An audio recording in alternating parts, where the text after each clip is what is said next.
Hey guys, Joe here, and welcome to this 18th, oh my god, I already want to finish, but yeah, welcome to this 18th episode of the daily sketching series. For today's video, you're going to see my second portrait done in charcoal. It was very fun to do, as well as the first one. As I said, I didn't expect myself to like this medium as much, because I've never been drawn to dry media. I've always been more inclined to wet media, like watercolor and acrylics and all of that involves using a paintbrush. So yeah, I don't know, maybe it's just because I feel it's a little bit more artistic than just using, or it felt at the time more artistic than using a pencil. But so far I've been really enjoying working with graphite, and now with charcoal it feels very nice, because with graphite a problem that I was having is that I'm not very good at values, in the sense that I like to keep everything very light. Like, I feel like I'm too sensible to them, so if something is slightly contrasting, I already feel like I'm messing up, or that it's got already too much contrast, when in reality, once I take a picture of it, I see the final product, and then I'm like, well, maybe I could have increased a little bit more of the contrast in here or in there or in the whole piece. So that's something that always happens to me, and with charcoal I feel like it's a nice alternative, or a nice fix for that, because you can't really go like, it's easier to go very dark very fast, and that's something that I feel like I need to practice more with, getting my values right. So yeah, this is going to be also very beneficial to my overall drawing capabilities, not only in the sense of getting better at charcoal, but also it's going to help me when I want to paint something. I'm going to be more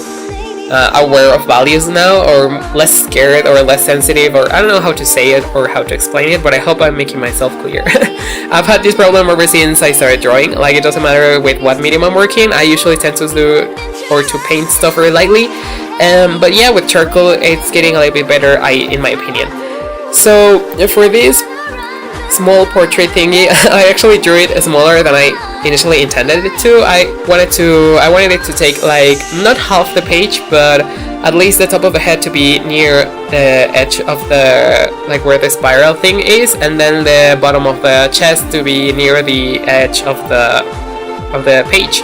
But in the end I didn't plan accordingly, and it ended up being very small compared to what I initially wanted to. Oh, well, maybe not that small compared to what I had in mind, but it is definitely smaller than I had planned, for sure. But yeah, in this drawing I'm using the number 4 or number 2.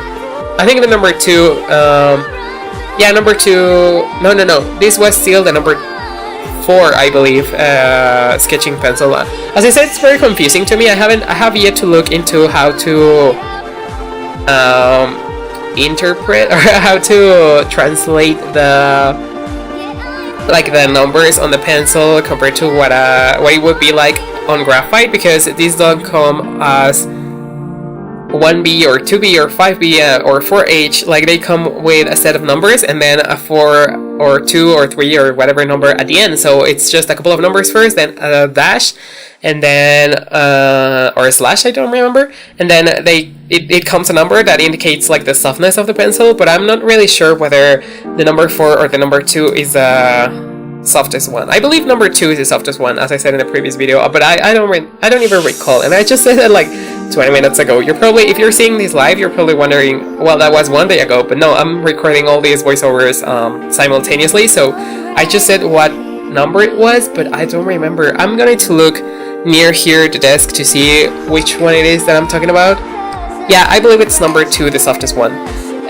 In here I still use number 4 because I believe that was the softest one, but then I went ahead and swatched them for the next portrait, and I discovered that number 2 was a little bit more smudgeable than the rest of the pencils. So yeah, that's something to keep in mind if you're going to get these Koh-i-Noor pencils, is that number 2, like, the lower the number, the softest the lead, I believe.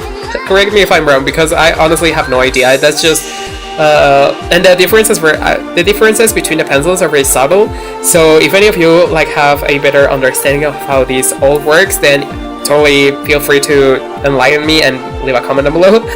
But yeah, for this one I used my finger, and it worked better than the previous one, because this time I was painting, or I was trying to get more of a darker mid-tone as opposed to the previous one, which I think I went very light. As I said, this is a problem of mine that I have very often. But yeah, I don't think I managed to do that very well in the end. It definitely came out darker than the first one, but not as dark as I would have liked. But yeah, I decided to just try and smudge everything in the beginning to give that mid-tone value that I was looking for. But as I said, I didn't have any darkest values laid down, and I didn't... I was missing some darkness in the mid-tones. But yeah, regardless, it was a fun experiment to do.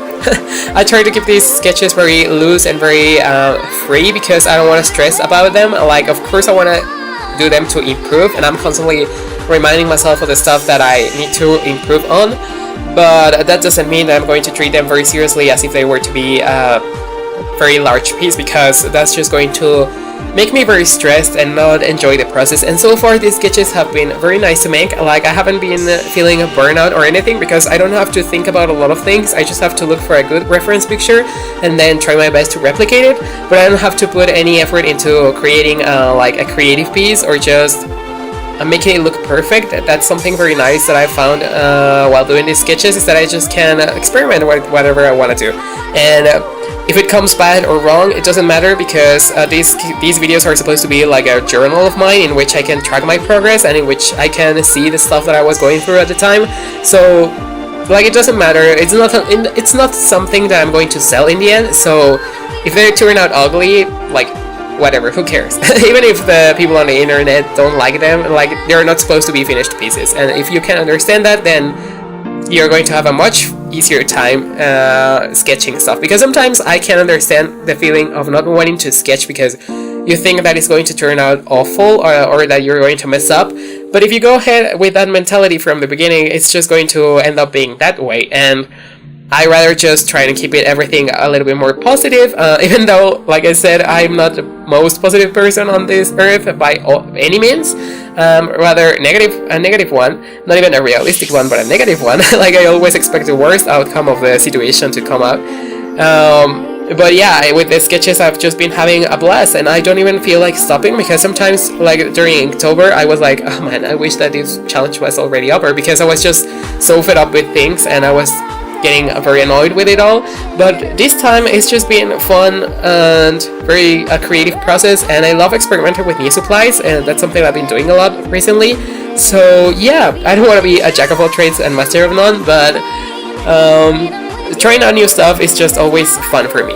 And for this sketch also, I try to keep the hair, like, getting back to the sketch, these changes of topic, man, I'm going insane right now. But yeah, for these little sketches, what I like doing is to also leave some rough edges or some rough parts on it, so that it doesn't lose that organic feeling that sketches are characteristic for. For example, here on the jacket thing, you see me doing that.